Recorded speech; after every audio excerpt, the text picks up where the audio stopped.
Good evening. Welcome to the Capitol Center. Tonight, the Comets playing host to Muskingum in a women's basketball matchup.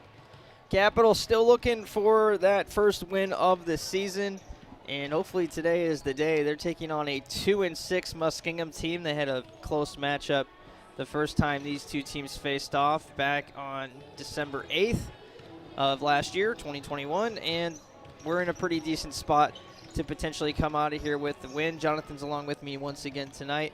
Jonathan, this team continues to battle. Last time we spoke, we were having that Heidelberg game here in this building. Very close. Went into overtime after Ahmed hit a shot to tie it at the end of regulation. Ever since then, some games have been wiped out again. They've still been kind of dealing with this COVID situation, and now losing a starter as well, Nicole Flock, to injury. So we're kind of having the same conversation again, but adversity continues to be a theme of this season. Yeah, after last week, they started off slow, only scoring 1 point in the first quarter against Otterborn. They lost that game 52-39, and really a slow tempo to start off. This team's really still trying to find their rhythm and their groove as the season progresses. It's hard trying to find your rhythm knowing your team declines throughout the season due to COVID, due to injury. It's just, what you got to handle as being a coach. But hopefully they can find a way to get back in the rhythm, swing in the right direction, and get ready for this tournament coming up. You mentioned the Otterbein game. That was about as horrible of a first quarter as it could be. I think the final score, or not the final, the score after the first quarter was 18-1.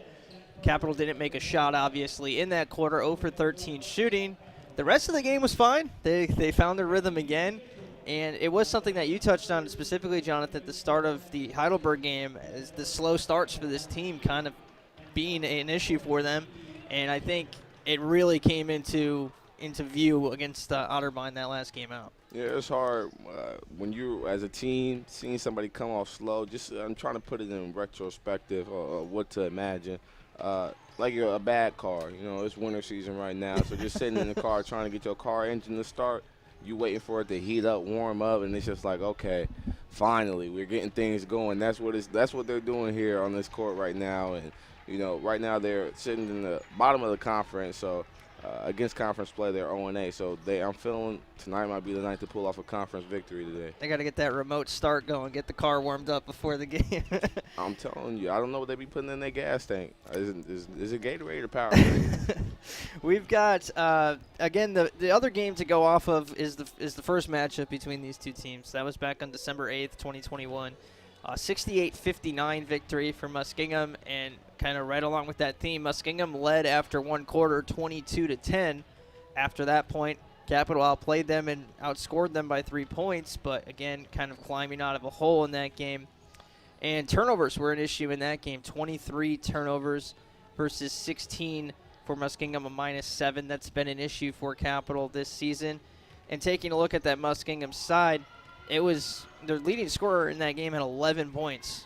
That was Abby Jones, as well as Taylor DeMassimo and Milena Williams. All of them had 11 points. They had a few others chip in with 6 here, 6 there, 7 here. And that's kind of been the story with this Muskingum team. There's not really anyone that sticks out as a huge offensive threat, but they do have a handful of players averaging 8 to 12 points per game, and any one of them can kind of get going. Well, comparing from the last two games, looking at the rotation that's coming out for today in this game, I expect to see, there's a lot more bench involvement with this new rotation that the coach has going on this season. And with that, there's a lot more players stepping up to the plate, and there's some who aren't. So hopefully those who are called up to the game today and the opportunity, they take advantage and do what they are supposed to do. See, the team's only going to be as successful as their best role player. The role player's got to accept their role. I agree with that statement. One more thing to touch on before we step away for our national anthem and get to our starting lineups. Capitol will be putting in Demi Brewer into that starting lineup. You mentioned the role players. It's kind of a different scenario having her, who's usually your sixth man off the bench, come in, be that starter in the place of the injured Flock.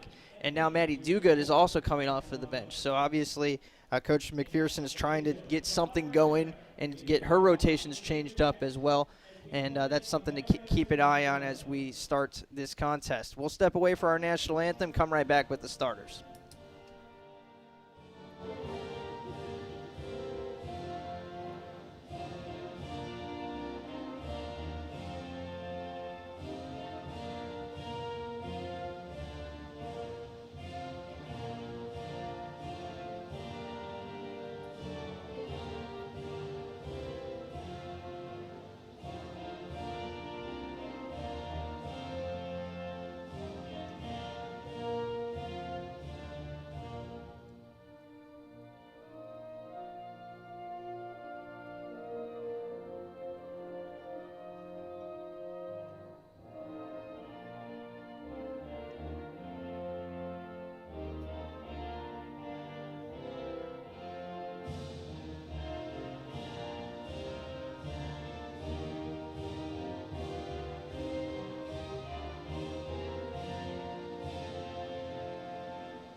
And welcome back, or welcome to the Capitol Center tonight. Muskingum in town for a women's basketball matchup. Jonathan Brown and Jimmy Bloomfield here with you to take you through the action, and hopefully we leave tonight with the first win of the season here in conference play, that is, for the Comets. We'll start with the Muskingum starting lineup again. They come in 2-6, having some struggles of their own in conference play, and they'll send out a freshman guard, 5'7", out of Deerfield, Ohio, Haley Moorhead.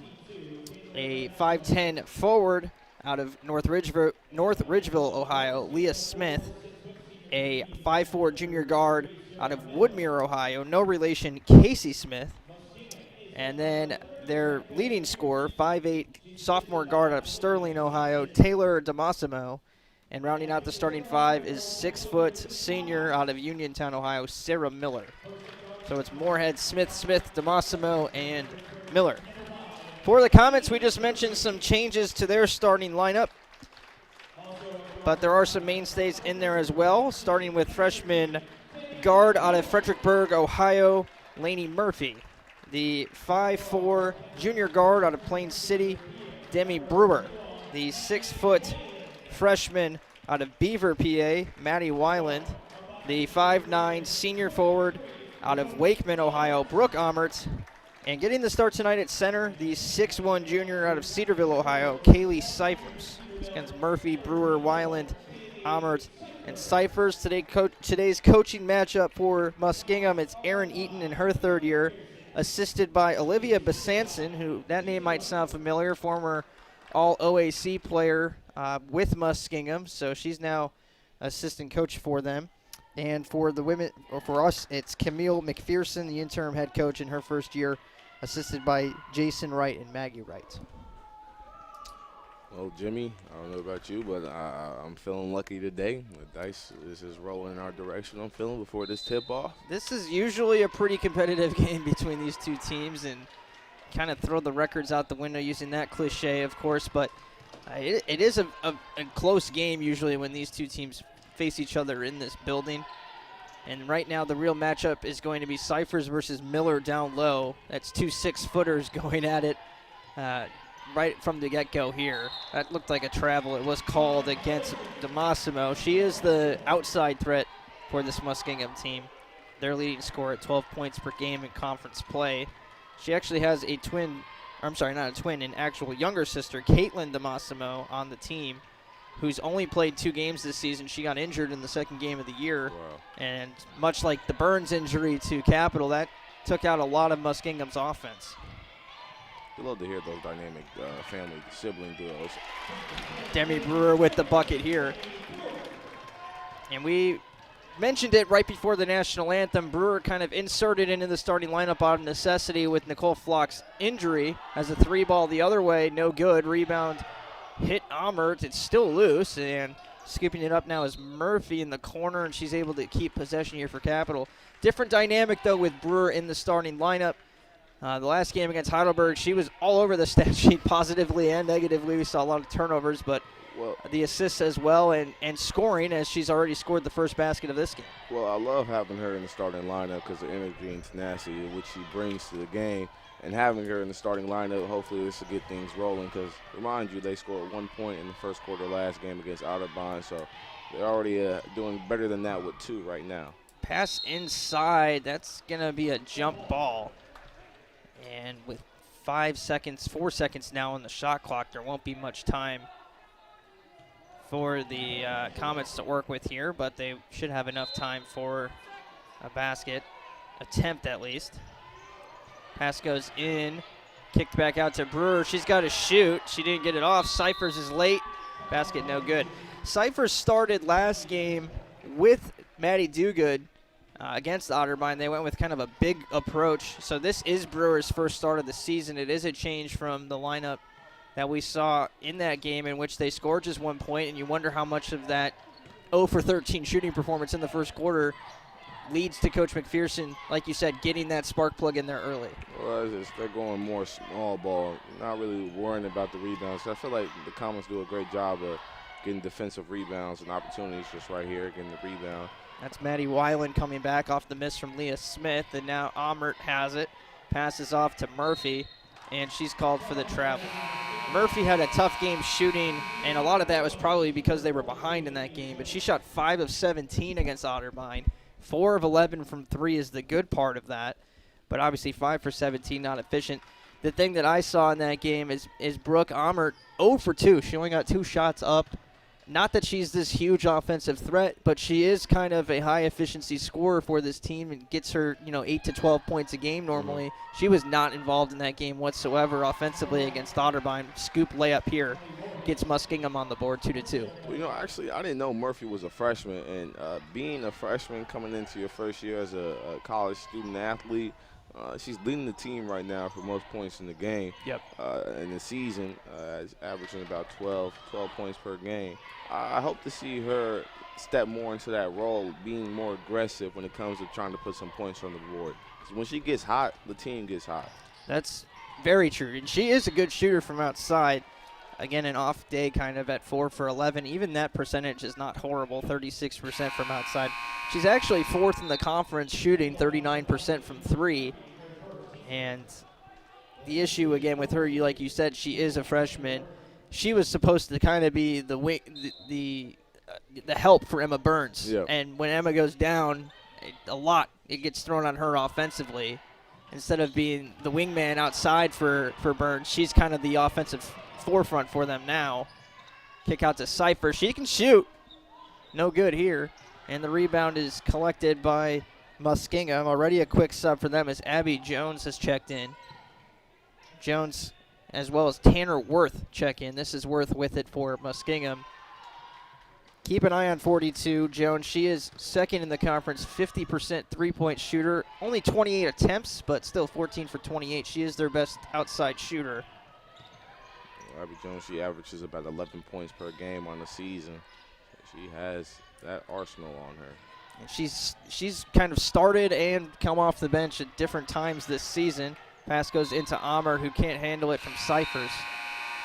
Now, we talk about how Muskingum has the benefit of having a conference win, so they understand. Both teams really understand what's on the line when it comes to conference play here. But although the Comets don't have a conference win yet, Muskingum struggles on the road as they're 1-6 on away games this season. That is newly inserted Bailey Bishop getting involved early on. She makes the basket here. Maddie Duguid also checks in for Capital early in the contest. 4 minutes in, it's 4-2. So on the bright side, while the offense has been slow, the defense has been okay, keeping them in the game. But again, we're looking for that offensive firepower to kind of start up. And they already have 3 shots and 3 turnovers in their first 6 possessions. Murphy on the layup, that's good. What did I say? I'm telling you, when she gets aggressive, gets going, the team starts moving. Murphy's starting to try to use that interior game a little bit more to open up the outside shot. Worth has it now for Muskingum outside to Jones. Good shooter, misses here. And the rebound gets tapped out to Jones. Muskingum will have a fresh 20 to work with.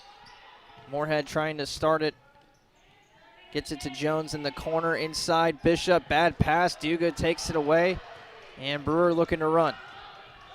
No numbers here as the bigs were a little bit slow to get down the court there for Capital. Couple of jab steps here from Murphy. She drives left. Off to Brewer now into the paint. Spin to the left. Nice move and can't get the layup to go. Rebound the other way is Worth. Out with a runner.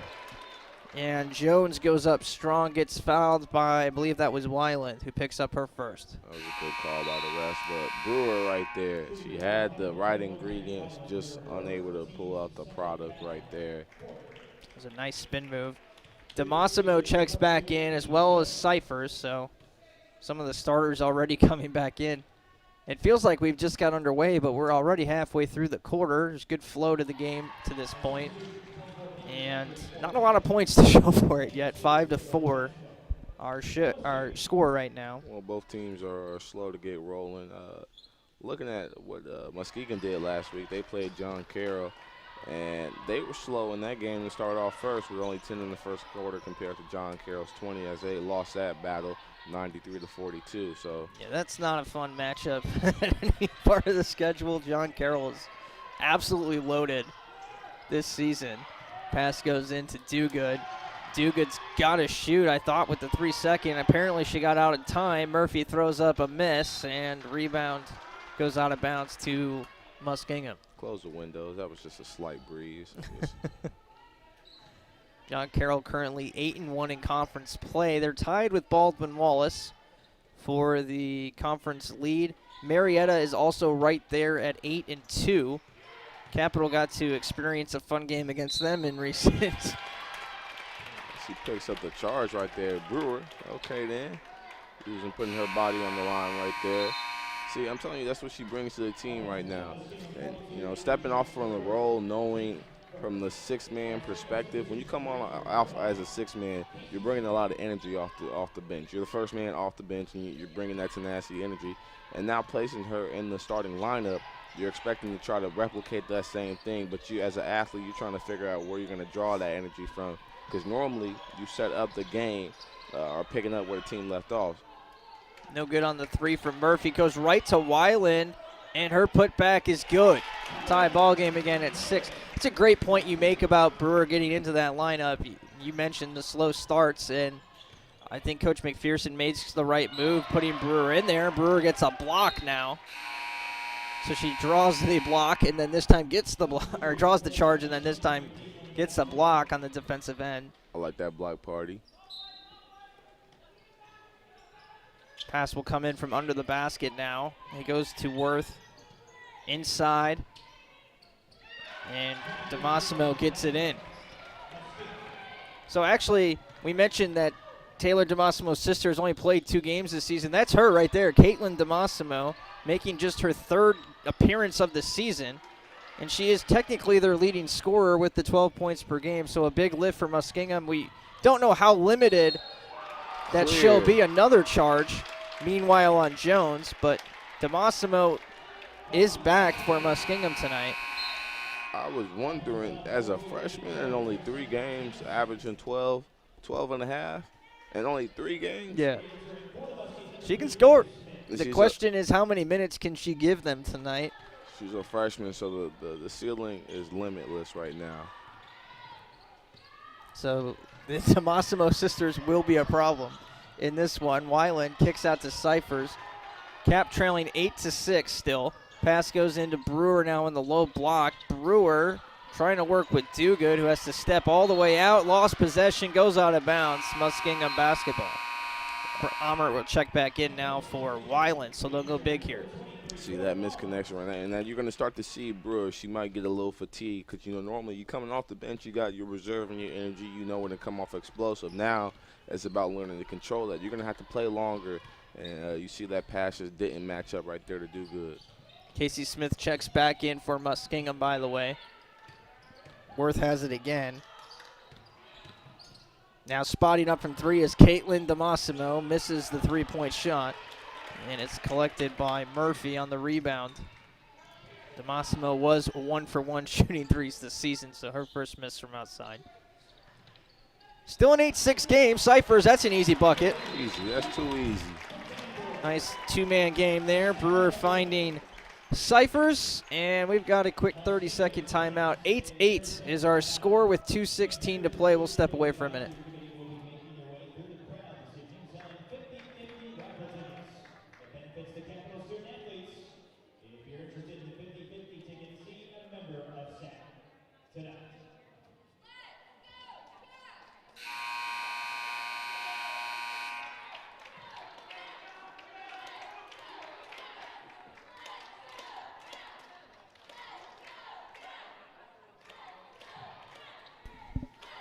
So Cyphers with the basket there makes it 8-8. And we've got 2 minutes and some change to play here in the first quarter. Pretty close competitive game to this point. Neither team is led by more than 2 points. Well, it shows you it's going to be a close one. Casey Smith drives in, picks up the foul. I don't know if Cap heard the whistle that we restarted play there. Smith drives right in and gets the easy basket.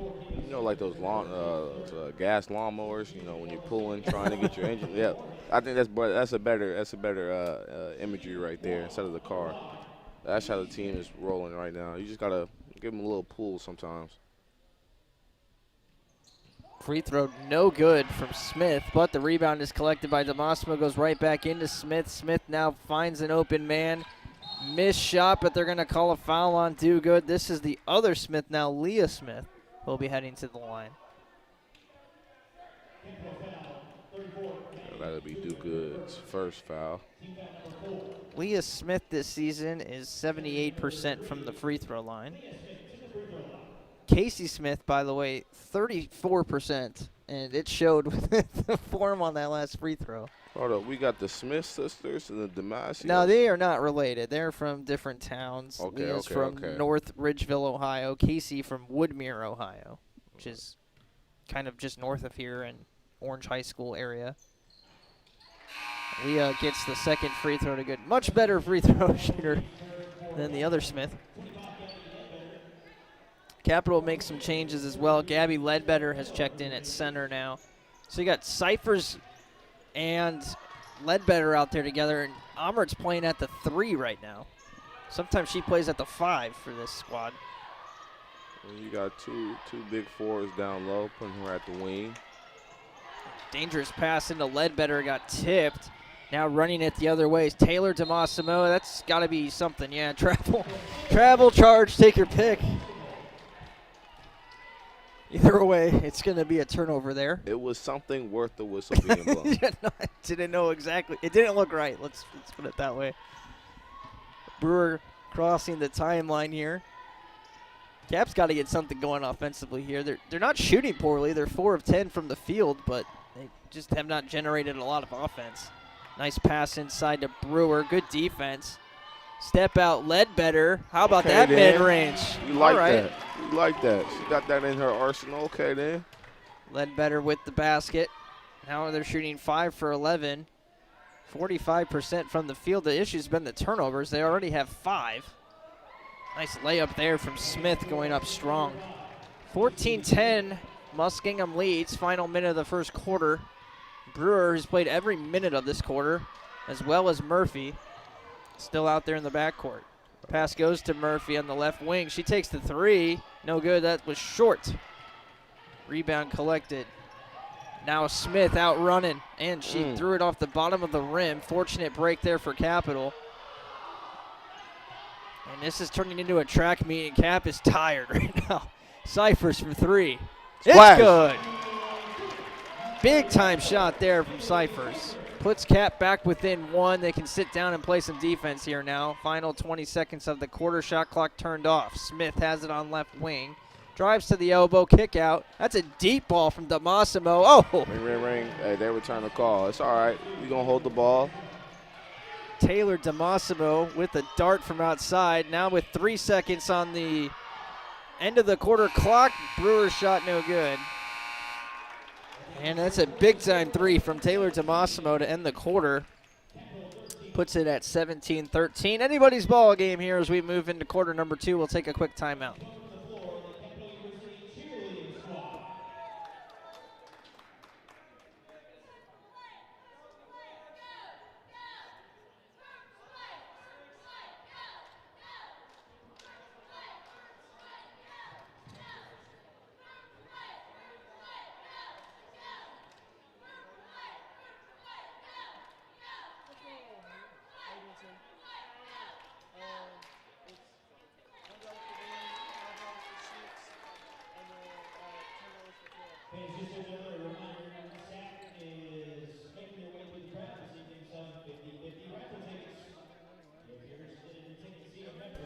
Hey, welcome back to the Capitol Center. Reminder, it's almost lacrosse season here at Capitol. They'll start up in February. The men's team has a scrimmage scheduled on February 12th. I'm sorry, that's the women's team. And the men's team also has a scrimmage in Pittsburgh scheduled on February 12th. Both teams will start their season here on February 19th. Capitol will host Kenyon on the 26th in men's lacrosse to start off their home schedule. The women's team plays host to Albion on the 19th and then Center on the 20th. So just a few weeks away from lacrosse picking back up for their spring season, and hopefully the weather warms up in those few weeks because it is very cold here in Ohio right now. Jimmy, you know where we live. Come on now. 3 ball in the corner is good. And that one was from Leah Smith. Good-looking shot from her. And Muskingum kind of steals 6 points here with getting a shot at the end of the last quarter. Capital didn't have much time to work with, and then the start of this quarter, they bang in another 3. And just like that, it's a 7-point game. That was Leah Smith's first successful shot attempt of the game. Being the three-pointer, starting the game off hot. Big whistle there. That was 2 easy points waiting for Muskingum if the foul was not called. Although the Comets, they aren't very successful in the conference right now, you just got to, I don't know, it's got to be some kind of respect knowing your home court and you're 1-5 on your home territory. I know the fans ain't out here right now, but you got to defend your home court. It's just something about having that school pride. I don't know about you, Jimmy. Just, when you're home, you're home. No, yeah, that's a great point you make, and that's always kind of been the mantra when you talk to the coaches of any program here. We'll get to that point in just a second. 2 left on the shot clock, and Ledbetter loses it out of bounds. You talk to any of the coaches here, they always say win your conference games at home, try to split a few on the road. You're going to have a pretty good season. The formula has not been there this season for Capital, though. They have lost pretty much every game here at home in conference. They have lost every game in conference play here at home and on the road. So at this point, I think you just got to try to find the right group of players out there to try to mesh. It's been you have a revolving door of injuries and COVID the last 3-4 weeks. It's really hard to find a cohesive unit of 5.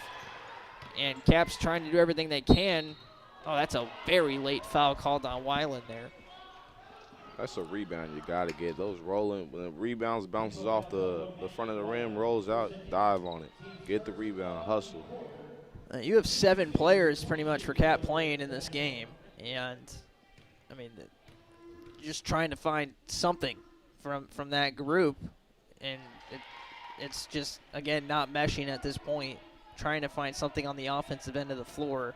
Cyphers has 5 points. A couple of 4 other players with 2, but they don't really have that go-to offensive player right now, and it's kind of showing as Muskingum is continuing to kind of pile on this run. Someone's got to be that drought breaker and make a big shot for this offense. Brewer drives into traffic. Her shot is no good. Might have been blocked. Moorhead has it out in front. Kick out to DeMassimo. Good shooter. Back into the corner. Moreland for 3. Moorhead, knocking it down from outside. And a team that started 0 for 6 from 3 has hit 3 in a row and has pushed this now to 25-13 on an 11-0 run in the last 2:13. Timeout called by Capital. We'll be right back.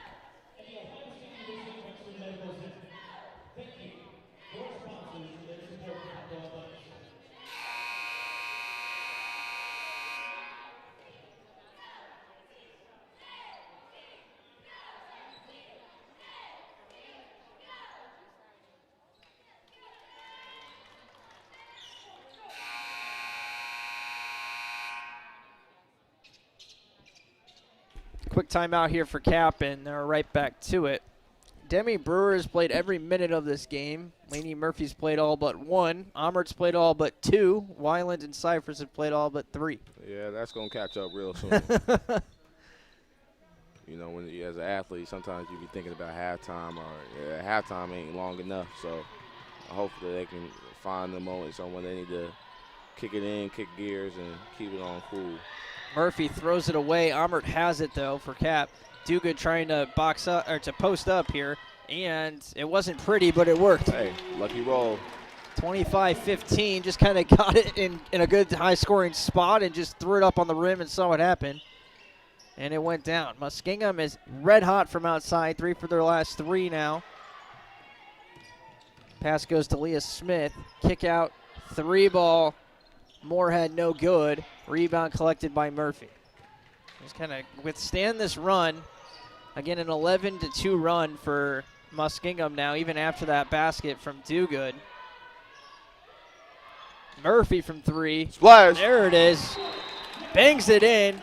Timeout Muskingum. A quick 5-0 run from Capital to get right back in this ball game. 25-18. Okay, then Murphy with it. That'll bring us in closer. I like that. 5 points for her so far. She's the best shooter on this team, no doubt about it. Probably could shoot even with Emma. I mean, Emma is a fantastic shooter in her own right. And it's a shame that we didn't get to see them play together this season because they could have had something real special here.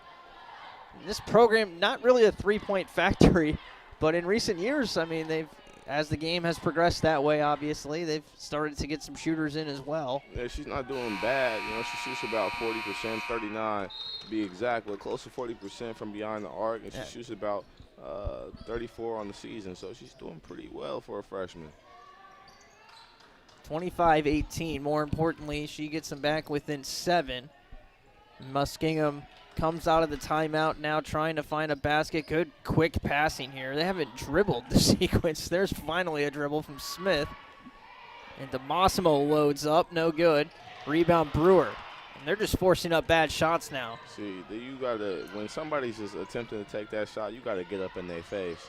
Weiland, nice move inside, but it spun off the rim.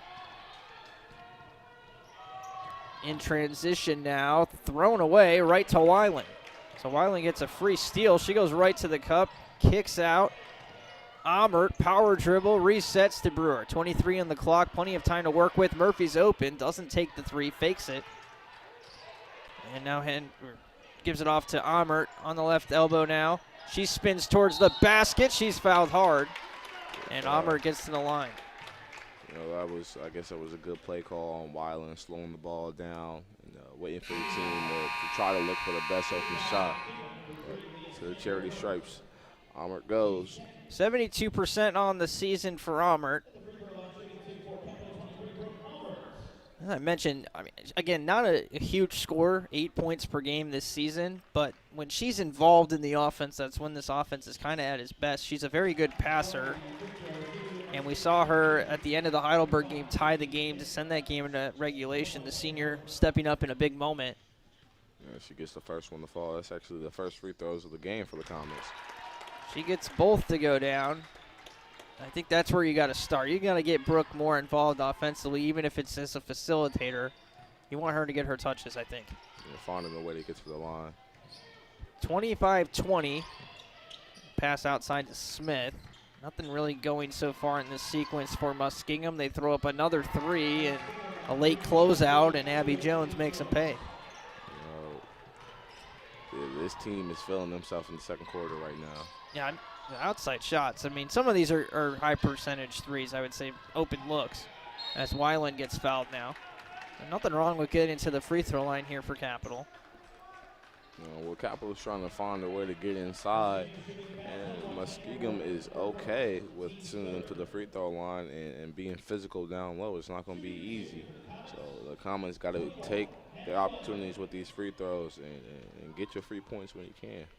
Here's what I'll say about Muskingum this season from three. What would you think, just from what you've seen today, what do you think their 3-point percentage is this season? On the season, seeing how they're shooting right now in the second quarter, this could just be one of them nights. As a team, I'll say they're shooting 38% from behind the arc. 34 and 29% in conference. So it is maybe one of those nights where they're feeling hot, but at the same time, you would think there's going to be a lot of misses to make up for the hot shooting. There's one right there. Boy. Hey, somebody did not close the window. We appreciate it. Yeah, you told them, but they did not.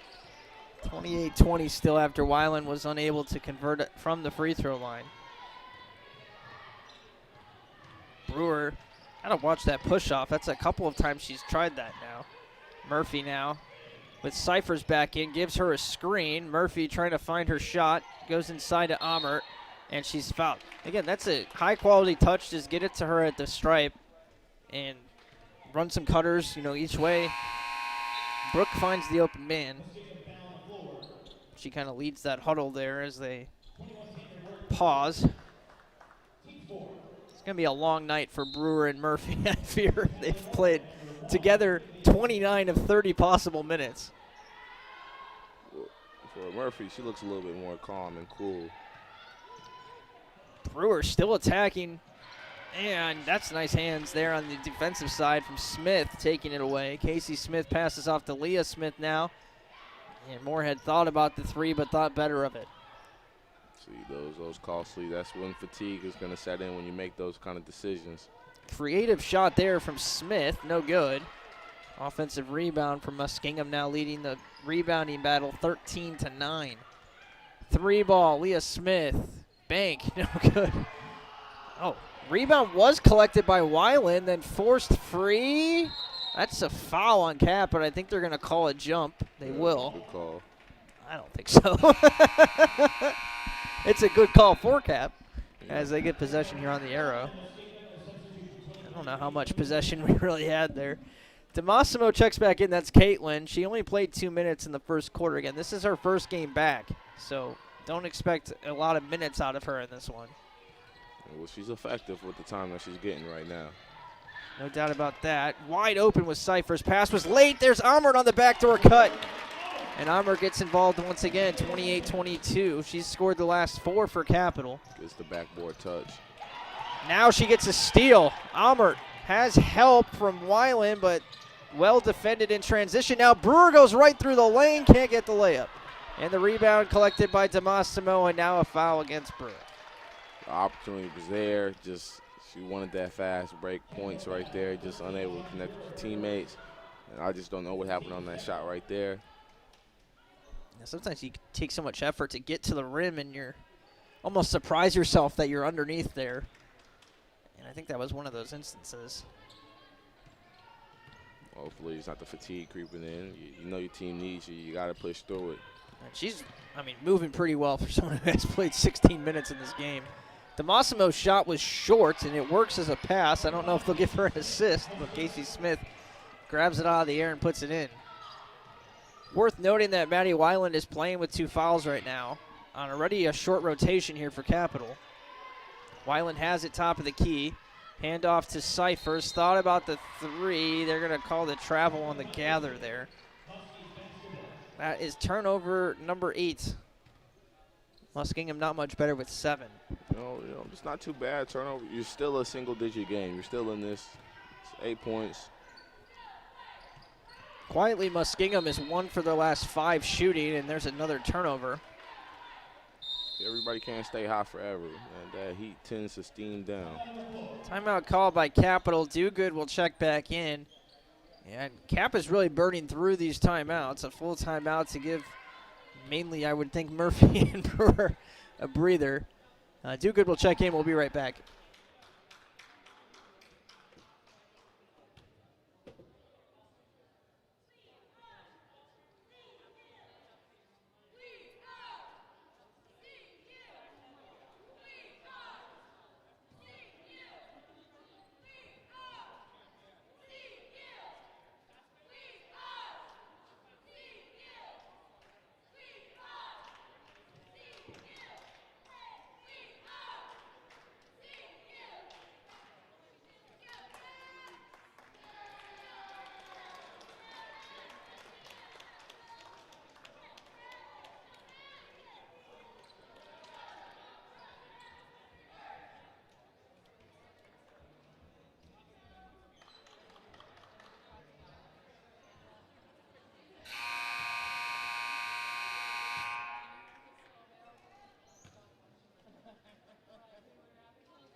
(30-22), 3:12 to play, first half. Coming to a close here at the Capitol Center. Muskingum is led by as many as 12. Murphy trying to cut into that here. Doesn't take the shot, though. Inside pass, now take it away. Costly turnover right there. Caitlin DeMassimo gets it off to Smith. That looked like a travel and all sorts of things that weren't correct. Down in front to Dugood. Weiland's open. Take the 3. There it is. Oh, how is that not go down? In and out. Murphy then fouled underneath the basket. That's the shot that you were looking for. Had it. She was wide open and then kind of dribbled away from the basket into a step back. But, hey, whatever makes you comfortable, I guess. And like you said, that just spun its way out. That was halfway down. Go to the free throw line. We go. Murphy, a very good free throw shooter. On the season, I guess just 72%, but she's only taking 18 of them. She'll knock down the first to make me look smart here. Hey, she's going to take advantage of the opportunities you get. She's averaging 12 points per game, 11.1 in conference play. She's been the primary scorer for this Capital team. She had 16 against Otterbein. And she's halfway to 14 here, which would obviously be above her season average. 30-24, meanwhile, still a 6-point game here. On the left elbow is Smith. Smith to Smith. On that pass now, it's to the top of the key with Moorhead. Kick to the top again to Massimo. Moorhead spotting up. They're going to have to go this way with it. 2 seconds from the free throw line. Smith high off the backboard. Using the backboard to your assist. You got it to go in. I don't know if she was trying or not, but it was right on. At least it had the line, so got some help from the backboard there. Murphy, pass inside. Here's Ledbetter. Back to the basket. Fade away. Tough shot. No good. Rebound collected by Moorhead. Moorhead pushing tempo. Doesn't have a whole lot of help. And they'll slow it back down. Smith now to Miller. Miller, kick out. Moorhead thought about the three. Brewer bit. Now a mid-range jump shot from Miller. No good. Smith goes high into the air for that rebound, but Murphy comes away with it instead. Murphy to Weiland, spotting up. 3-ball. We need it. No good. And the rebound collected by Miller. Yeah, 3-on-2 opportunity right there. You had another opportunity to make that shot, just not following in your way. That was a shot pass there from Moorhead. Didn't decide what she wanted to do with it. Been in that situation and just kind of floats out of her hands into the backboard, or into the rim, I should say. Weiland goes for the reverse. No good. Rebound under the basket. She gets hacked, and she's fouled. They are taking candy from a baby. They are poking. She should be shooting free throws here. 5 team fouls for Muskingum and just 2 for Capital. In terms of individual foul trouble, Worth has 2, and now Smith, Casey Smith that is, has 2 as well. And so does Abby Jones as well. Oh yeah, good point. Thank you. We've only seen her for 5 minutes in this half, so that explains some of that, but she is out there right now. Weiland misses another free throw. You got to make those. Maddie is just 50% from the line this season coming into today. She's 0 for 3 already in this one. Not that one to go. Carrie Wyman will check in now for Maddie Weiland. We saw Wyman come in at the in the Heidelberg game and make a couple of jump shots. Yeah, she was hot as soon as she touched the ball. 32-25, 7-point game. And they make sure Weiland doesn't pick up her third here at the end of the half. Pass goes inside. Jones goes right at Wyman, who stands tall. Goes straight up and causes the miss from Jones. Good defense. Brewer has it now. 2-for-1 opportunity for Cap, but they got to get moving with it. And looks like they're going to just settle for their best shot here. Brewer, nowhere to go with it. Ledbetter at the free throw line. She's looking for somewhere to go with it. Back to Brewer now. Brewer to Dogood. Long 2-pointer. Off back iron. Off the iron again. No good. Saved right to Wyman. Cap can hold for last shot. Ledbetter goes after it anyway. Off the backboard and in. Great job by Brewer Sweet right touch there. from Gabby a few times today. She's got 4 now. Recognizing that mismatch down low and seeing your big man. DeMassimo misses. Dogood comes away with the rebound and will dribble out the rest of the clock. So credit to Cap. They were down by 12 in this half, but they've cut it to 5. And Ledbetter with a nice basket there at the end of the half to give them some momentum coming back to this. Second half of play coming up in about 15 minutes. 32-27. We'll be back in about 12 minutes or so to run through the first half statistics and take a look at half number 2.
All right, welcome back to the Capitol Center. 32-27. Jimmy Bloomfield and Jonathan Brown here with you. Capitol led by Lainey Murphy in that first half. 7 points for her. 5 points for Cyphers, 4 for Ledbetter, 3 for Weiland, 2 for Brewer, 2 for Duguid. I think I got everybody. 4 for Amert. I might have missed her. The stat that sticks out to me the most from Capitol individually is Demi Brewer playing 20 minutes and Murphy playing 19. That's 39 of the 40 backcourt minutes there. Carrie Wyman checked in for 1 minute to fill in one of those spots. Other than that, nothing much to speak of individually for Capitol. On the other side, individually for Muskingum, 8 points leading the way is Hallie Moorhead. DeMassimo has 5, 4 for Leah Smith, 6 for Casey Smith, and 5 off the bench for Abby Jones, Bishop, and Caitlin DeMassimo, each with 2 apiece as well. And both teams not really separating themselves on the scoreboard in terms of anything rebounding, turnovers, anything like that, Jonathan. The difference has just kind of been a few more outside shots going down for Muskingum and taking a little bit better chances at the free throw line. That's about all I can come up with. Yeah, statistically wise, the Muskingum Fighting Muskies, they've done a great job from finding their rhythm and shots from outside the arc.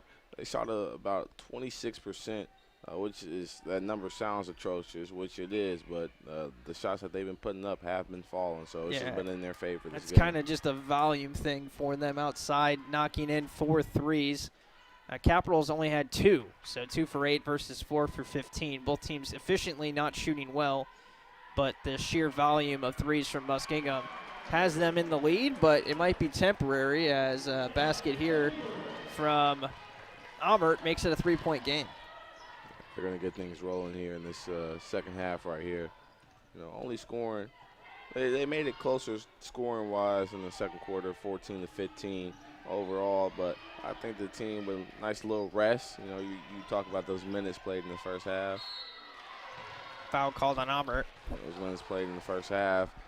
I think this team will now be able to get into the swing of things. Look, it's already a 3-point game. Yeah, the defense has really stepped up for Capitol.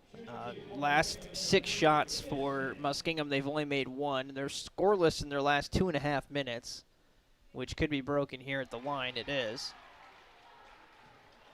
Statistically, Muskingum shooting 35% from the field right now. Capitol's at 40 overall.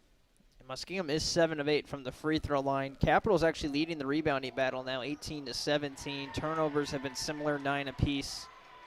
Bench points in favor of Muskingum, obviously, with the amount of players they've had play off the bench. 14-12 points in the paint. Fast break points, 4-0 in favor of Muskingum there. That's off of Murphy.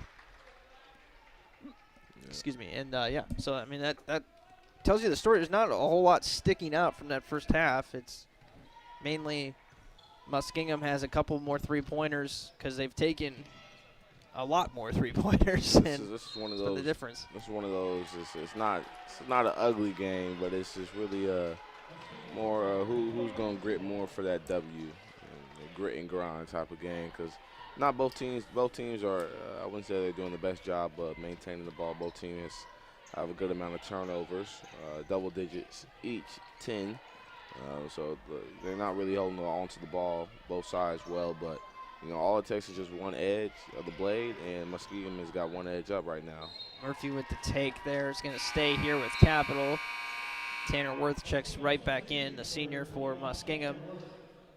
The thing I will say about both of these teams, they don't really have that go-to scorer. I think Murphy's probably the closest from either team that is a go-to scorer, so to say. She has a mismatch here with Smith. Passes to Amert, who has an even bigger mismatch down low. Weiland now gets the switch. She has the size advantage, and a tough finish for Weiland goes down. Nice old school, nice roll, slight hook shot to just get the ball to roll forward. Yeah, without a consistent scorer on either side, we're kind of seeing this mid-30s game here in the third quarter, and it's been more of a defensive battle, and who can find the more high percentage shots is probably going to be the team that comes out with this here in the second half. Mm-hmm. Great hustle right there. Muskingum get a hold of the ball. But that's what's going to take, just a hustle. I really do want to see what Brewer's going to do. She has been able to facilitate the ball well with 4 assists so far in the first half. So hopefully she'll find what she's looking for in this start of the second half, bringing the ball up. Pass over to Ahmert on the left elbow, kick out Cyphers. 3 ties it, but again, you don't need it. Ahmert just shoving it down low towards Brewer, and Worth comes away with it. Up the opposite side of the court now, Jones looks inside, telegraph that thing. Cyphers gets in front. Murphy now, no numbers the other way. She might take it anyway, fakes the pass, goes right into Jones, gets the contact, gets the foul. That's the 3rd on Jones, and Murphy gets to the line. You don't want to have Jones go out. She averages about 4.5 rebounds, and so she's a good role player down there, getting the rebounds. But both teams, we talked about how the change in lineups. The Comets switching to a smaller ball lineup. They've actually done well rebounding as Murphy gets the first one to fall. They've gone 18 rebounds in this first half. So, they're doing a great job with the small ball lineup, starting off with your guards. So, even though it's a quote-unquote small ball lineup, you still have a 6-footer in Weiland playing the 3. She's listed as a guard and just hit a late growth spurt, I'm assuming, because she plays like a guard. But it is nice to have that kind of versatility and wingspan on the outside. That's going to be an over in the back. Oh, just out of bounds. Scrolls through the hands there of, I believe that was Jones trying to run that down. Yeah. Muskingum calls a timeout. Maddie Duguid checks in for Cap. We'll see if this is a 30. It's going to be a full. So we'll step away for a minute here. 34-33, Capital right back in this game. A 9-2 run in the last 5:02 of game time. And a chance to take the lead this sequence. We'll be right back.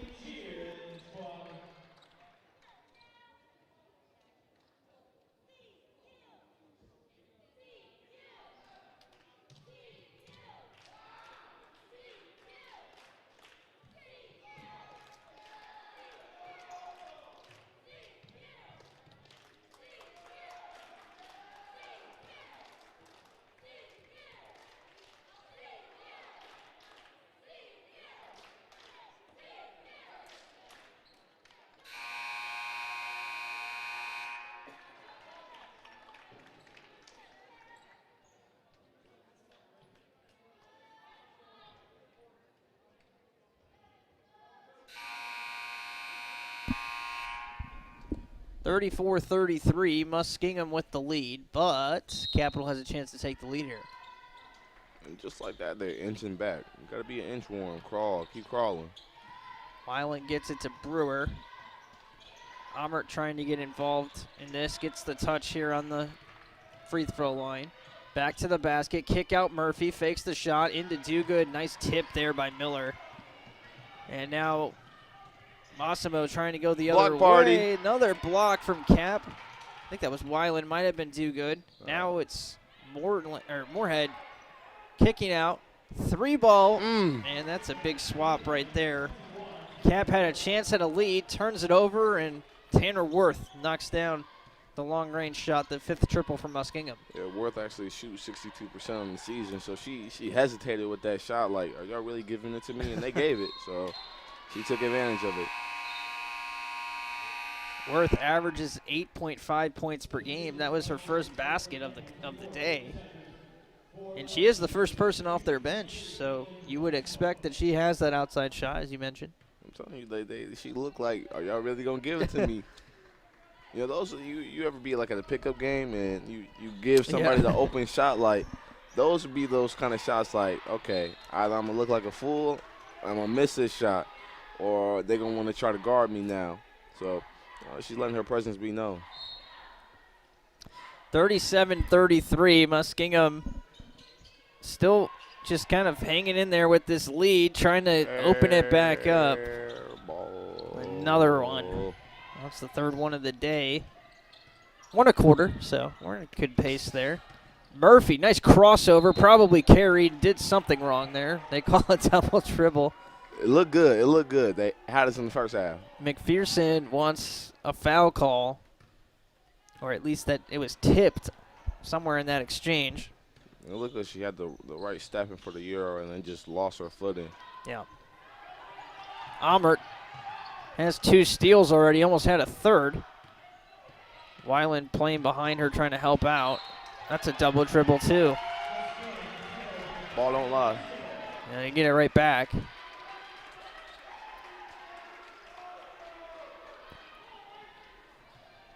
(37-33). Cyphers has checked back in, meanwhile, for Dugood. The other 4 starters have just played every minute of the quarter. Cap is going real tight with the rotations here in this game.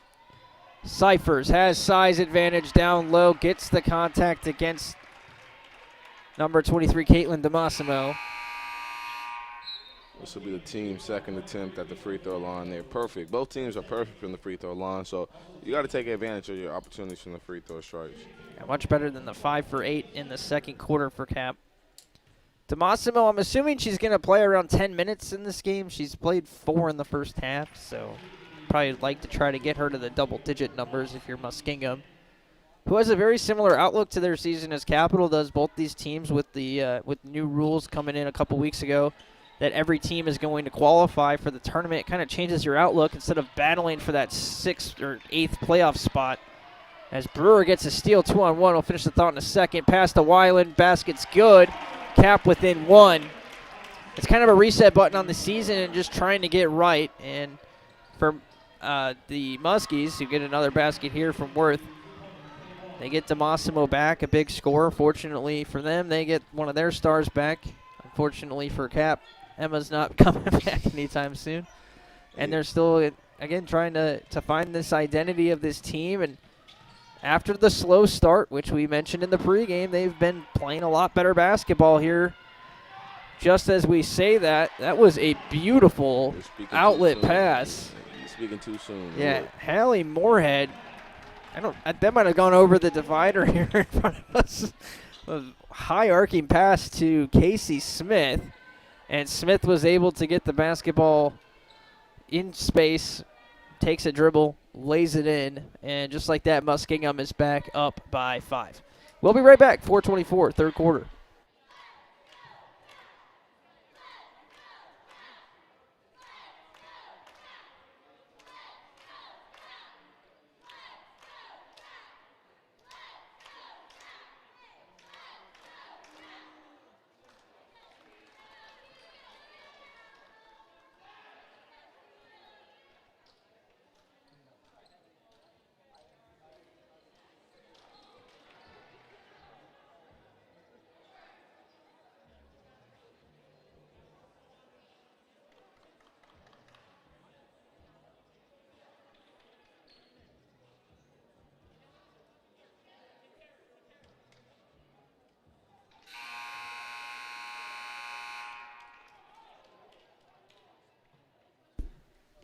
(41-36). Timeout was called, and Cap has the first possession now here after the timeout.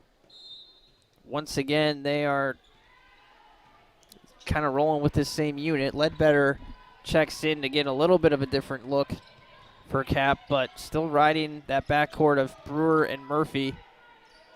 And they're going to play 38 minutes each tonight at least, I would say.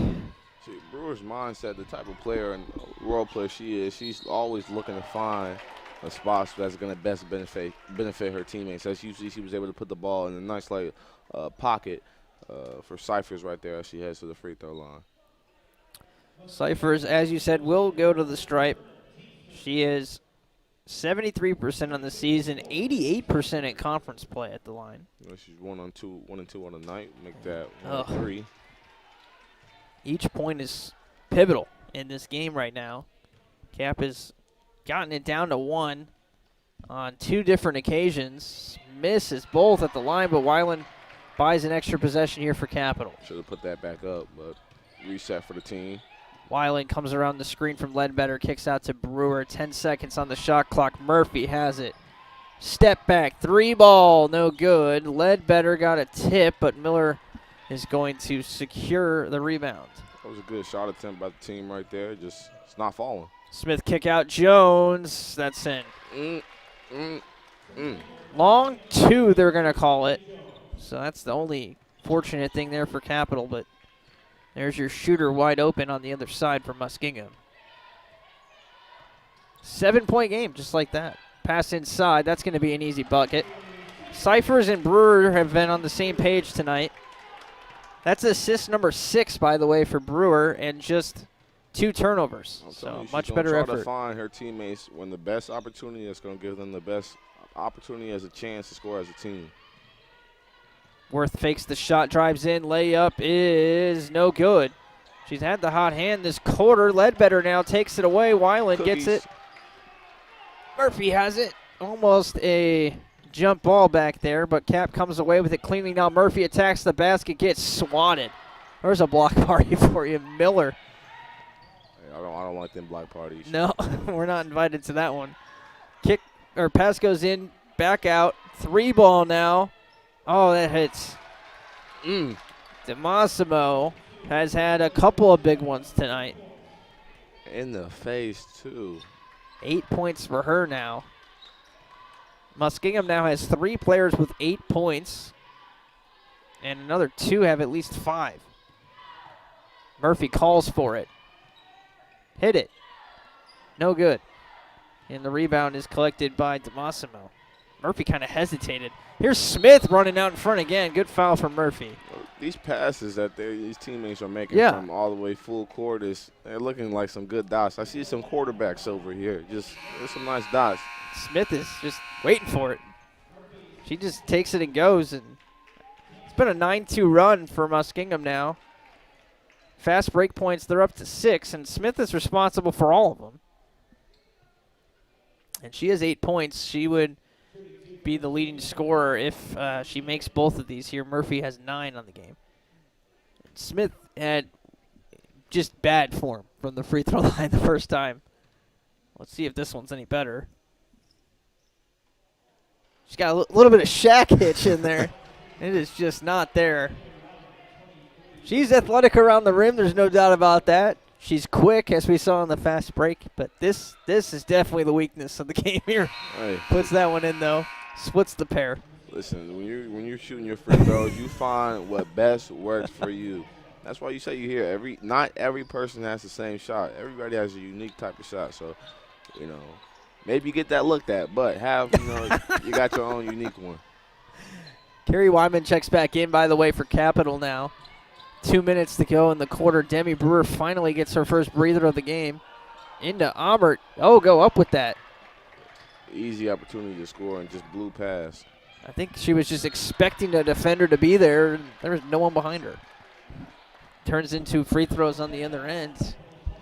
I look up at the scoreboard, and all of a sudden it's 47-38. I feel like it changes, but I feel like, you expecting so much time to go past, but we're still sitting here in the third quarter, and what was a 1-point margin of a game is now a double-digit lead for the Muskies.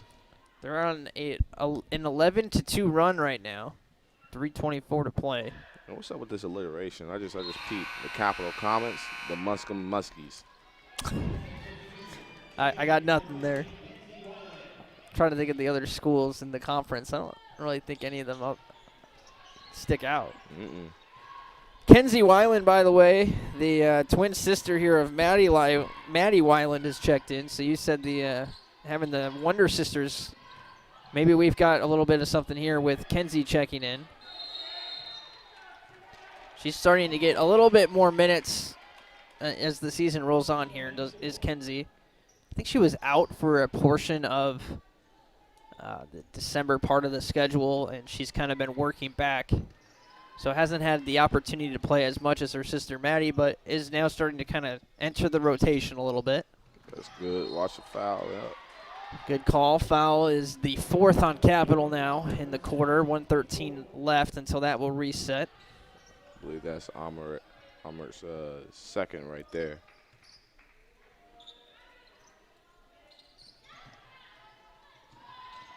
Nice pass to Worth, who got shot out of a cannon there towards the basket.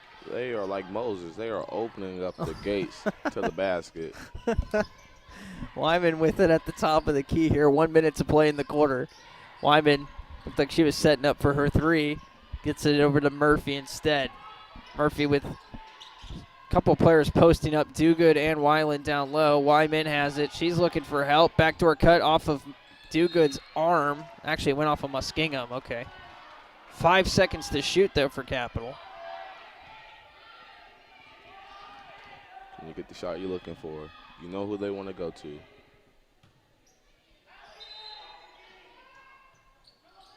Murphy around 2 screens, and a foul is called against Muskingum. That'll be against on Caitlin DiMaggio. So that's their 4th foul of the quarter. That's her 2nd. The big part of that foul there, Jonathan, is that it resets the shot clock from 5 seconds to 20 seconds now. Pass goes in off of Smith's head, literally. Well, they almost got rid of the ball, so. Another 20 seconds for Cap on the reset again. That one shouldn't reset. It hit her in the head, but what do I know? Pass goes in. Wyman. Handoff to Murphy. Murphy inside Dugood. And a tough scoop layup on the left side of the basket. No good. Foul called. Free throws coming from Muskingum. That'll be against on Kinsey right there. Kinsey Weiland.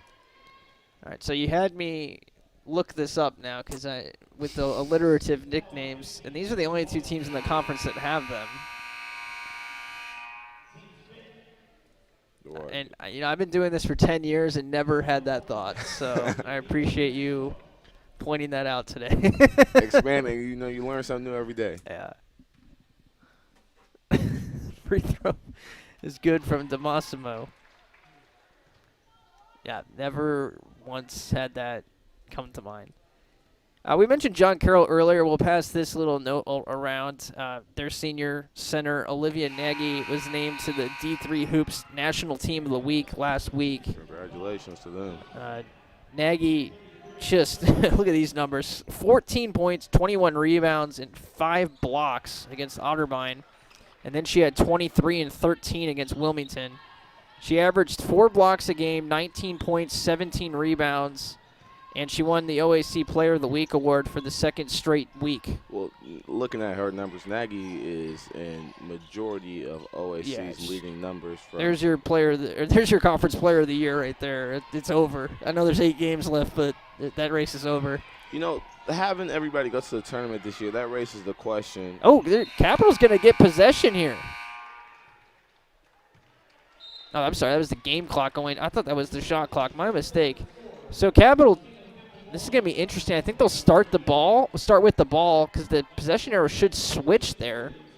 And Cap might actually get possession to start the half. They do have the arrow on their possession. So a small break at the end of the quarter there. But down by 13, Capital will start with possession here. What were you saying there at the end of that quarter? I was going to say, you're talking about John Carroll. With them holding the #1 spot in the OAC, if the way it's looking right now, I know everybody gets a ticket to the tournament. We're in last place right now. So that's going straight to John Carroll, just sort of a nice little appetizer for them. Well, no, so the first round, it would be 7 versus 10, 8 versus 9. So if it ended today, we would actually play Muskingum in the first round. It's kind of like a play-in format. Okay, that's valid. Then you'd have the 8 teams from there go after it. So, still not great. You're either going to John Carroll or Baldwin Wallace if you win, as things sit right now. But when you say it like that, now it calms me down a little bit more, knowing that it's a play-in opportunity. So yeah, so you get a game to get your feet wet in the tournament play. Maybe pull off an upset in the first round, and then good luck after you get into the actual tournament there, because usually this is a pretty deep conference. I say there's probably 5 or 6 teams that really have a good shot. This year it's looking like you've got 3 that have a really, really strong shot with those Northeast Ohio schools, Baldwin Wallace and John Carroll, and then Marietta out east as well. Nice pass inside to Amert. She's fouled. Doesn't go down for her. Clear foul right there on the play. I believe that was on number 3, Leah Smith. But yeah, those are probably your 3. And I would say, I don't want to say Burns is that huge of a loss, but I honestly think this team would have been in the top half of the conference if they had Burns all season. You look at her first 3 games, she's putting up numbers. She had 9 3-pointers in their first 3 games, was averaging 16 points a game. and was unstoppable. So you telling me you take away that your Yeah. one star player, Yeah. the whole team just crumbles after that. I think that was the catalyst, really. And then the COVID strike, I mean, I guess that could have happened at any time. But that was the first big loss was Burns going down. You've got a new coach taking over. COVID strikes. Just a lot of things all at once, not helping. But this team plays really good defense, and they're just missing that one offensive player, and that would be Burns. All these players would be, Murphy's your primary scoring option right now. She'd be option 2. Amert is kind of that second big player for them offensively. She'd be down a peg at 3. And, you feel really good about those being your 2 and 3, and you want to call there. I agree with you. Amert looked like she was fouled. I don't want to say it makes an 8-game difference, but maybe it does. I mean, some of these games they've lost by a couple of possessions. Close games. Yeah, I mean, it's not like they're getting blown out, and there have been blowouts. Don't get me wrong. John Carroll and Baldwin Wallace and the Marietta game recently, but those are really quality teams, and it's a weird year. You have a very top-heavy OAC this year on the women's side, and you don't see that. I mean, at least in the last 10 years, I haven't really seen that. John Carroll's always kind of been at the top, but never in this kind of a dominant fashion. And with Heffington and Nagy, those two have been running circuit forever. Thank God they're finally seniors, because I mean they're just a unit. Well, you talk about John Carroll and Nagy, and ladies and gentlemen, that's who we'll be facing this weekend. We'll see them this week, and we'll get to see that firsthand. And the last time that's a problem. I mean, there's no one on this team that can match up with Nagy, and that's not going to look good. The last time they played, it was at John Carroll. They ended up winning 73-55. In that game, they held Nagy to only 12 points. How many blocks did she have? Nagy in that game, she had 1 block. Okay, so she really didn't have that great of a game. And they were able to spread the ball around. Duga was able to do well, so was Weiland. Murphy had 8. So Ledbetter, nice basket there. I feel like Capital's really thriving on. They're trying to figure out how to facilitate the ball more around. When you lose your star leading scorer, somebody who's a shot creator like that, and Burns, you really try to lean on everybody else. But the question that really remains, are the players accepting their roles that they're in? Block party, Ledbetter. Ledbetter's having a nice sequence here. Murphy comes away with it. Brewer pushing tempo. They have big-time numbers. Weiland, 3-ball. Splash! Boom! 53-46. Cap right back in this thing. Pushing P for sure. 4-on-2. They get the open outside shot, and that one had to go. That gets some momentum here. Cyphers was more fired up than I think anybody down there. I'm just looking at that box score of that John Carroll game. Nagy did have 19 rebounds in that game too, though. But yeah, I mean it wasn't too bad. I'll be interested to see how they hang with them. They had Cyphers was in for 15 and 28 from Dugood to kind of deal with Nagy. Only played 23 minutes. I wonder if she didn't play a lot in the fourth quarter maybe. There was the second quarter of that game. That's where they lost the game. 22-3. John Carroll outscored Capital. And other than that, I mean, Capital scored 24 points in the fourth quarter. They were in that game, but you take out a really bad 10-minute section of that game, and they were hanging with them. We'll see. Crazier things have happened. There'll be a fun game here on Saturday, and again, another opportunity to see the probable conference player of the year in Nagy come into town. Foul called against Cyphers here. She's trying to tip that out of bounds. It ain't over till it's over. That last shot right there by Weiland. Yeah, that big time 3 from Weiland put some energy back in, and momentum can be a crazy thing sometimes. Massimo still staying in there. Ledbetter should get credit for a block there. She got a piece of that on the way up. Weiland with a little hop here in her step, and she handed it right to the other team. Worth down the lane. Murphy tried to poke it away, but Worth gets it to go. It'll be 8 for Worth tonight. And she got to her season average quick here in the second half. She's a senior spark plug for them off the bench, kind of that Demi Brewer role on the other side. Ledbetter's been the hot hand, and this time loses it, coughs it up, and it goes the other way. Jones now to Worth. Worth pulling back. Time is their ally now. They're up by 9. DeMassimo, no good. I don't like that shot. Up by 9. Oh, Cap throws it away again, though. Well, the way that we're handling the ball, they have opportunities to take whatever shot they're willing. Miller with the fake, and she's fouled by Murphy. Murphy saw an easy layup coming and gives them a foul. That's Murphy's third. Smith checks back in for DeMassimo. So they were able to get 9 minutes out of DeMassimo tonight.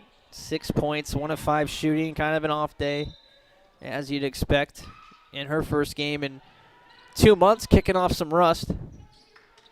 But that is a nice lift for Muskingum, getting some of their key players back. That's a kickball violation right there. Looked like one. Pass goes in. Holy cow, that is tipped, blocked. I don't know what that was. Yeah. That left her hand very weird. The shot just looked, like I said, everybody has a unique shot. Everybody's shot is different. I got blocked, so I think that's what I was reacting to there. But it kind of spun weird off the hand there. Anyway, 3 seconds on the shot clock. Worth is fouled. Basket. They're calling it before. Yeah, I think it's on the floor. Yeah. Yeah, Worth wanted that. She said she wanted that. Yeah, she took it being physical. And that's where teams really seem to be beating the Comets, just being more physical down low. Miller's fouled. There's some physicality down low. Nice floater into some traffic with Ledbetter defending. And Miller gets the basket. 4 points for her in this one. 57-46. Muskingum had a chance to tie their largest lead there with the free throw. They don't get it. Pocket picked here on the offensive rebound, fortunately. Weiland helping out Amert. And they are able to get across the timeline there out of the double team. Brewer, Murphy, she's open. Take the shot from 3. Yes! 57-49. Laney Murphy knocking it down from outside. That is now 12 for Murphy. 2 of 6 from 3, though. And another foul's called against Cap. They've got to be closing down on that bonus. That's their 4th. Or is it their 5th? That is the 5th. So Worth goes to the line. Yeah, Brewer just picked up 2 fouls. And she had 0 literally a minute ago. So she's got 2. Weiland and Amert have 2 apiece. Cyphers and Murphy have 3 apiece. And there's still 5.5 minutes to play here. It's far from over, ladies and gentlemen. It is far from over. Muskingum is shooting 81% and counting from the free throw line in this game. On the season, they're a 67% free throw shooting team. Wow. So they have had a nice day at the line. They knocked in both here, and I have a feeling we're going to see them at the line a lot here in the last few minutes. Weiland for 3. Oh, looked good, but it hit off of the front of the rim. Jones running out. DeMassimo's back in. She's fouled. And she'll go to the line. That'll be on Weiland. So that's Maddie's 3rd. Well, they're spreading them out well, I guess. 3 apiece is the most for Murphy, Weiland, and Cyphers. You thought her night was going to be over. Yeah, they put her right back in. And she gets the free throw to go down. Yeah, I'll put her on 7 on the night. And she is still perfect from the free throw line. Yeah, 5 for 5 for DeMassimo. She was 4 for 4. That's her first miss of the season. Now 9 for 10. Jump ball. Capital will still cede possession here to Muskingum, but get the arrow back on their side. See, Jimmy, you jinxed her. Well, I mean, I am fine jinxing the other team. Facts. So we're good with that. Timeout briefly called on the floor here for Smith. Smith and Worth all of a sudden are now tied for the team lead with 9 points. DeMassimo kicking over to Worth. Extra pass now to Smith into the paint. No good. She really is creative on how she can get her shot off there. That's her 3rd foul as well. She fouls Murphy under the basket. Smith comes out now. Moorhead checks back in.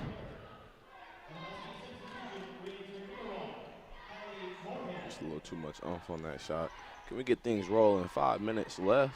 Yeah, we need a solid little like 6-0 run here in the next 2 minutes. Get back in this thing, get it down to 5 with 3 to go. I think that's a sizable goal. Maybe down to 7. Weiland. Amert was posting up. They're fronting her down low. Brewer goes strong, misses, put back, left it short. Rebound. DeMassimo. Those are just shots you Oh, that's a charge. Clear offensive foul. Cap gets it right back.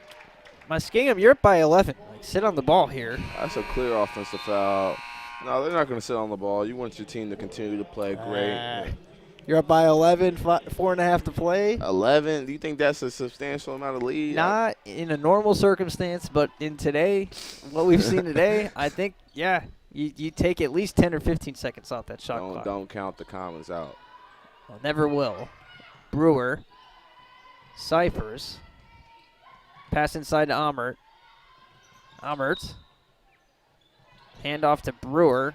Into the corner. Kind of trapping themselves. They open it up now. Swing it to the weak side. Murphy, nice take. Foul in the basket to go down. And one. There we go. Murphy's been solid attacking the basket in this one. She's 4-4 at the free throw line also. This is the opportunity. She's going to wake up. This is the opportunity right here. You get it down to 8 here with the basket.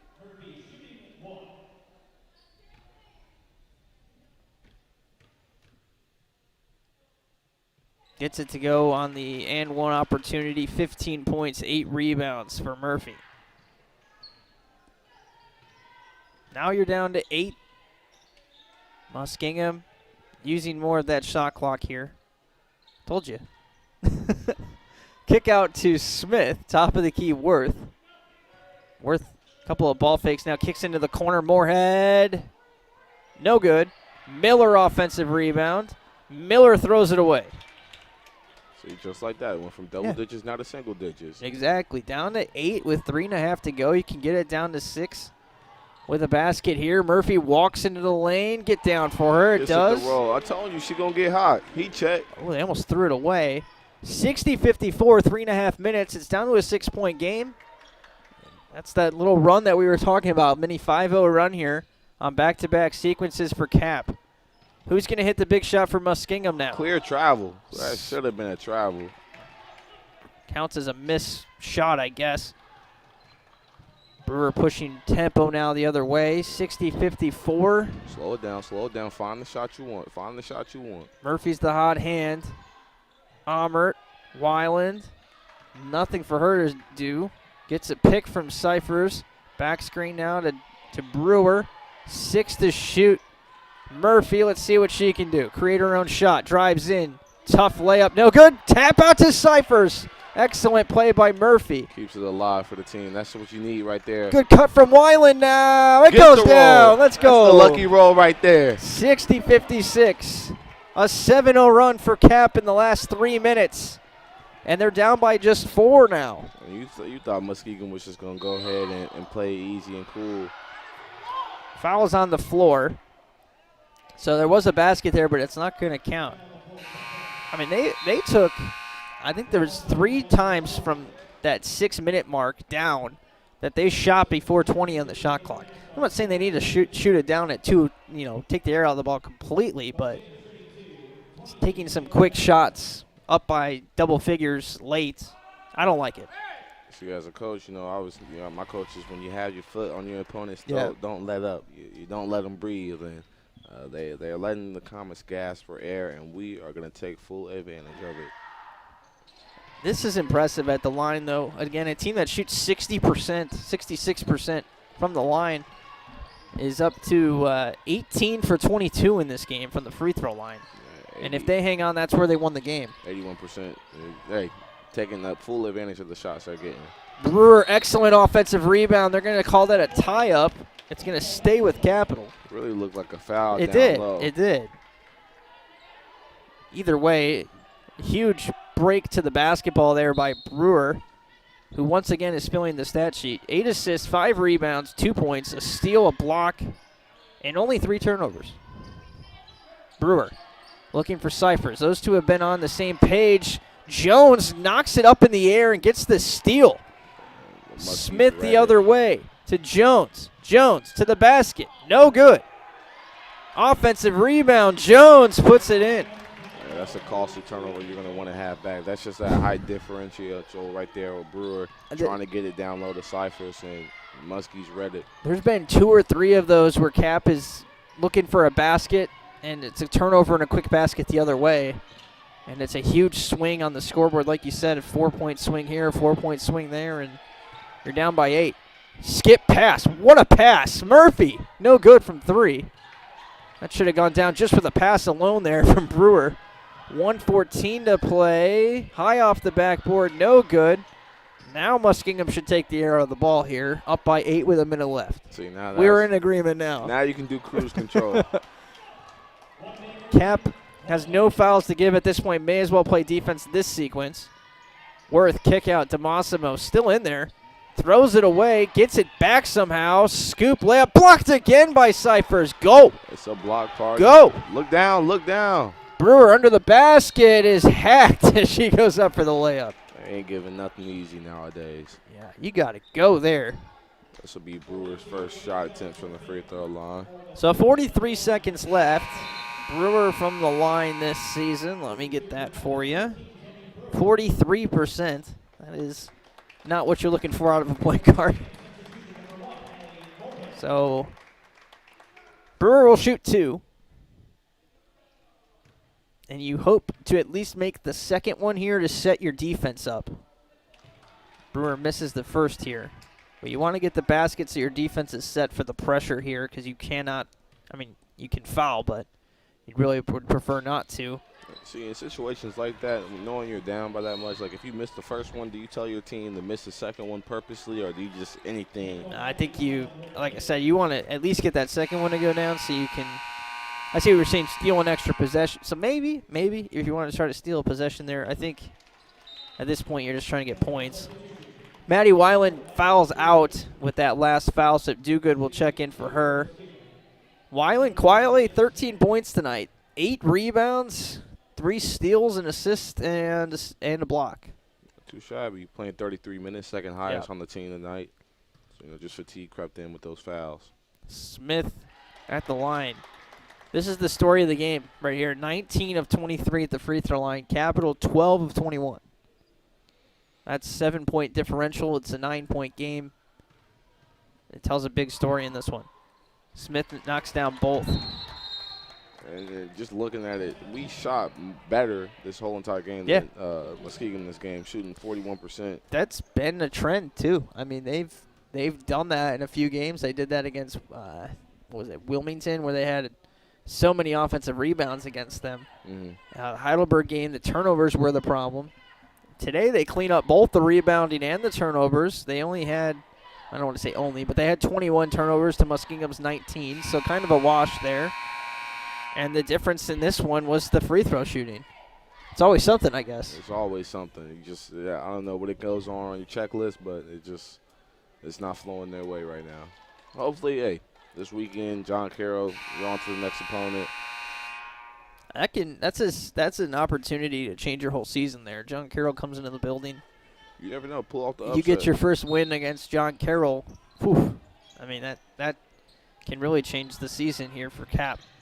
66-56. Don't want to call it over yet as Amr doesn't get the layup to go. All right, I'll call it now, Jonathan. Yeah, a 10-point game with 30 seconds left. It's not looking great.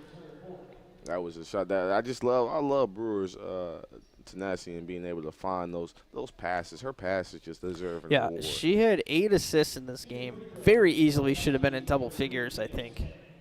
It just comes back to the shooting side. She finishes with 1 of 7 on the night. You never see like a 10-assist day at this level. It's just not something you see often. If you take a look for comparison on the other side, the most anyone had in assists was two for Muskingum. Wow. So, I mean, anytime you put up even 5 or 6 assists in a game, it's a pretty good game. 8's an outstanding game. Well, although Muskingum may have finished with low assists for individual-wise, they spread the ball out pretty well. That's correct. Yeah, I mean, they had 11 assists on 20 made baskets. Capital had now 13 assists on 21 made baskets. So pretty good ratios on both sides. It's just that most of the assists have been Brewer for Capital. Final 10 seconds, they'll dribble it out here. And Muskingum, you mentioned a team that has struggled on the road this season, and they're going to come away with the win there. A little bit of a exchange there at the end of the whistle, but Muskingum comes into town and they win this one 68-58, pick up their third conference win in OAC play. This one a little bit significant for the standings because we mentioned that play-in game, that 7-10 game. Mm-hmm. Muskingum was currently the 7th seed. If Capital won this game tonight, they would have only been one game back of that potential 7th spot. Now they're 3 games back of Muskingum, essentially. They are 3, but essentially 4, as they don't have the tiebreaker now. They've lost the season series 2-0. So for Capital, pretty much lost an opportunity at getting a home game in that 7-10 matchup. They can still potentially be the 8th seed. I believe Heidelberg has 2 wins. Heidelberg is still on the schedule for Capital on the second turn, as well as Wilmington, the 2 teams ahead of them. And right now, if you're this team, you got to set small goals, and I think the next goal would be let's try to get up to that 8th spot. Let's get a home game in that play-in round, maybe win a game in that tournament. And then it's going to be John Carroll, Baldwin Wallace probably in that first round for them if they're able to get there. But, we're kind of putting the cart in front of the horse here. There's still a lot of issues that need to be addressed with this team trying to figure out their identity right now. Man, definitely need to look at that. It's a short turnaround, having the game on Saturday. Your next focus is now to move on to John Carroll. So moving towards that, it's just figuring out where to go from here. You can clearly see the team is in a rebuild mode, but essentially you still want to try to keep that team chemistry well, making sure you're working well as a team. You have an opportunity here. It's not impossible, but it's slim, very slim. The 10-point loss tonight, and again, that's now looking over their schedule quickly here, 5 conference games that they've lost by 10 points or less. So we mentioned there's been some close games. This one was down to a point or 2 at several occasions, and then you look back up at the scoreboard and Muskingum's back up 7 or 8, and that has happened several times over the last few games here in this building. A tough one Saturday coming into town, John Carroll. We've kind of been talking about it throughout this game. There's a lot to learn playing a team like John Carroll on Saturday. You're going to find out a lot about this team when those tough teams come into town before you have 2 gigantic games to close out the latter part of your season. At the start of February, you play Wilmington and Heidelberg. Those are those 2 teams ahead of you in the schedule or in the standings. Those are the 2 games that you probably got to get if you're Capital. So Saturday, what's the focus of this team? What's the mentality of this team going into Saturday? Well, the mentality is you have the leading team in your conference coming here onto your home court. You're 1-6 now, defending home territory. Stand your ground. Understand that John Carroll, some teams, who are in that leader position, they'll think, okay, we're just going to – this is going to be like a practice for some teams. Some teams, they might think it's a practice. You got to take advantage of that as an underdog perspective. John Carroll may slip up. Something may happen. You never know. And you just got to be ready to grasp and hop on the opportunity to rewrite whatever narrative you have going for the team right now. We know Nagy is going to be the player to watch for on John Carroll's side, but hopefully this team can get rolling as they finished not too bad. Our leading scorer on the night, Murphy, was 17, so hopefully she can get those similar numbers coming up this weekend. John Carroll, looking it up today, they defeated Mount Union 77-50, and they are in the midst of now a 7-game win streak. Their only loss over that time before the 7-game win streak was to a top 10 opponent in Transylvania University.